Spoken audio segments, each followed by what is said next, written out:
Hi guys, today we will talk about how to fix or how to solve the problem of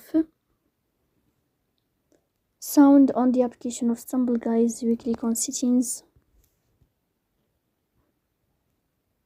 Here in this page you will search or you will go to this window of apps, default apps, app settings. Here in this page you will search about the application of Stumble, guys, and you will enter here in this page. After that, in this window you will go to this page of force stop and you will click OK.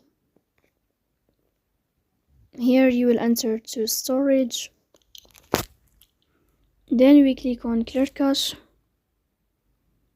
In the end you will turn off your phone and you will wait a moment to restart your phone again to fix that problem.